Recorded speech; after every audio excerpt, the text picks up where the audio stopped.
Live from the chicken wing capital of the world, Buffalo, New York. You're listening to the Child Care Bridge Podcast, your source for the best tips, tools, and tactics on how to market and grow your child care center, ensuring total domination. Total domination. This is the Child Care Bridge, and this is your host, Michael Tasner.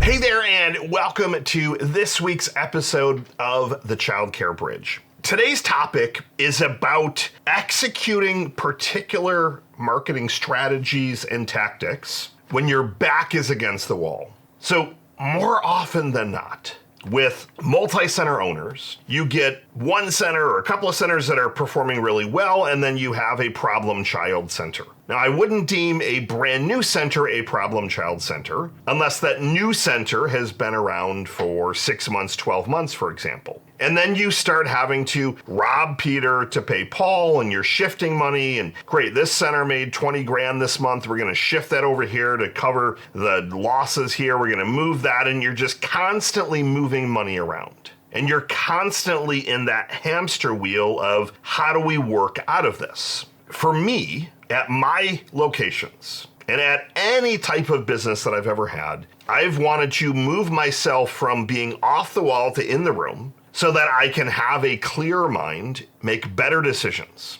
And I do that through a whole slew of strategies, but I want to focus today's episode on what do I do from a marketing standpoint. So let's make the assumption that you have a couple of locations. Your back is against the wall to the place where maybe you haven't paid rent at one of your locations for a few months. You're now starting to get late on paying your vendors. You've stopped taking a salary. You've blown through some of your extra money. You're not in a great financial spot. I box myself out of that situation by doubling and tripling down on marketing. And that doesn't necessarily mean that you need to double or triple down on what you're investing in your marketing. What I'm going to teach you today is largely more strategies that are going to take time, energy, imagination, outside the box ideas, essentially guerrilla marketing. So step one is I want you to gather any and all of your old leads, dead leads, lost leads, people that came to tour that just ghosted you, people that are on a wait list, even though you don't necessarily have a full-blown wait list, but maybe that particular age you couldn't take at the time. I want you to go and grab every potential family that you possibly can and get all of those families onto one spreadsheet. So you could have referrals, you could have people that came to an open house that filled out a form that you maybe contacted them once, you didn't hear back, so you just left them on paper and they're just sitting there. Families that are in your customer relationship management software, people that are in your email database. Whatever you have, it all needs to get to one particular place. Now, the important thing to stress here is that it needs to be everyone. Not just, we have some dead leads here, so let's just work those. If your back is up against the wall, you don't start skimping on these strategies. You don't half-ass a strategy, we're gonna try a little bit of it. If your back is against the wall to the place where you might need to close a center or even close your entire business, or second mortgage on your personal residence, or take out a massive line of credit that you already have and you didn't really want to do more, but now you have to. You need to get scrappy. But the beautiful thing with marketing is that this drives everything. Marketing is the entire mechanism that is going to drive the success or failure at your center, period. And so, Michael, I think it's staffing. That's not what's going to drive the success or failure at your center. It's going to help, but what good is it if you have the best staff that anyone has ever had, the most well-trained, the most beautiful facility, if you do not have enough leads, tours, enrollments that can then offset all of those expenses? It's irrelevant. It doesn't matter that you have that. You need the marketing engine to be pushing everything else. Everything starts at marketing. I know that I'm harping on that, but for some reason, center owners are not getting it. And the reason that I know that you're not getting it is because we discuss budgets. I had a discussion with a center that has, I think it was 5 locations, 4 or 5 locations. And we made a proposal to them. And it was a very aggressive number. Now, when you do the math, and I'm not going to get into all the specifics, but when you do the math, this is a multi-million-dollar organization, a multi-million-dollar business, to where a $4,000 or $5,000 a month marketing budget scared them off. You went, so Michael, that would scare me off too. Pause for a second. If you start to kind of move your worldview that marketing drives everything, if you start to grasp that concept, in what area or in what instance would having a $50,000 a year marketing budget for 5 locations that are doing millions of dollars in revenue, if you want to go from, let's say, $2 million, I'm just using easy math, and you want to get to $3 million, and you think that you're going to be able to do that by investing $500 a month in marketing, it doesn't work. Marketing drives everything.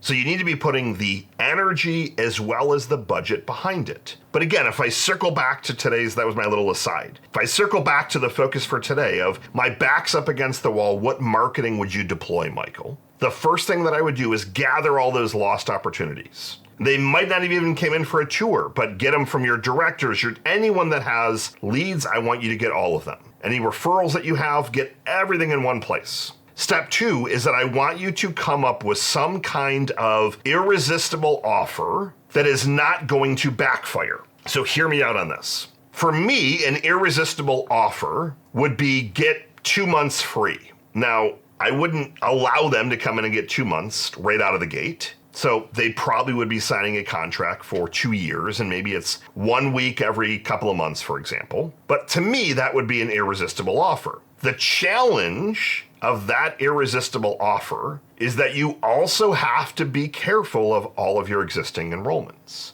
Because in a second, we're going to talk about how you get this offer out, and you're going to be aggressive. You're going to be pushing this offer out everywhere. So you have to keep that in mind, that you might have some current enrollments that start to bulk. So keep that aspect in mind, that you might have to do something for them, or maybe that get 2 months free. Well, in turn, however, your current enrollments are grandfathered in for their tuition, whereas all these new families, the tuition is 20% higher. So you've got to think that through a little bit. You don't want it to backfire. However, you need an irresistible offer that you can go back to these families with to see if you can get some of those families to start to drop and start to enroll. Think of this as like the Black Friday promotions that you're going to be getting all day, every day. The emails, the text messages, the calls, the Facebook ads. You're going to see all of that for Black Friday. Think of what you can put together for that Black Friday offer, so to speak. Now, the next step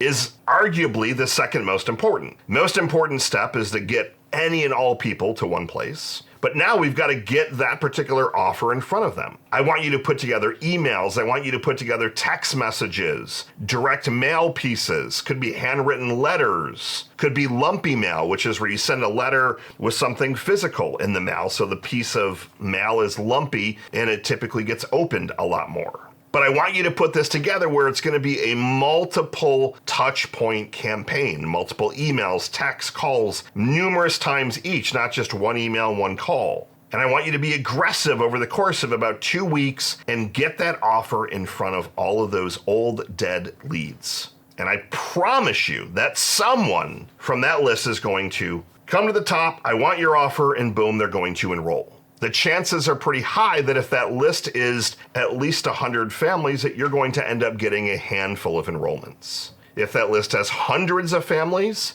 I've seen centers on these reactivation campaigns, they end up getting 20, 30 enrollments. That one thing there could solve all of your cash flow challenges. But it needs to be a marketing-driven push. It needs to be pushed out with that compelling offer. The next thing that I want you to do is to deploy a referral campaign. And I want you to have a referral campaign that is different from anything that you've done in the past. Again, we're in a tough spot where we don't want to tell people that we need cash, but we need cash. So I want you to have either a 5x the amount of money that you've been giving for referrals. So if you're giving families that refer $100, I want you to give them $500. So Michael, why would we do that?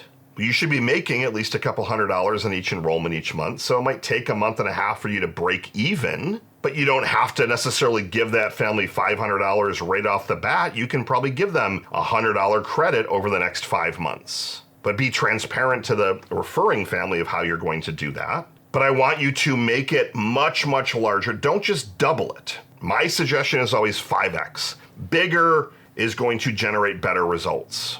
My personal favorite is to do it even larger to where you're giving away spa getaways, overnight, weekend getaways, things that are more experiential. I know I did an entire podcast about this exact strategy. So either do something big like that and or 5x how much cash you've been giving out. Again, don't brand it as like, oh, we need cash, but brand it as we want to add 10 amazing families to our center before the year is up. We're going to, as our way of saying thank you, we're going to give you $500 instead of $100. And oddly enough, some of the families might even say, nah, we don't want the money. We just want to refer these great families. Most people will take the money, especially with how the economy is, but some families will tell you to keep it. So that also is going to spur some traction. The third thing that I like to do from a marketing standpoint is to now just look at all of my marketing efforts and I like to triple down. If I'm putting out 1 social media post a day, I want to start putting out 3. If I'm sending 1 email a week to our database, I want to send 3. If I currently am investing $1,000 a month on ads, I want to triple that to $3,000.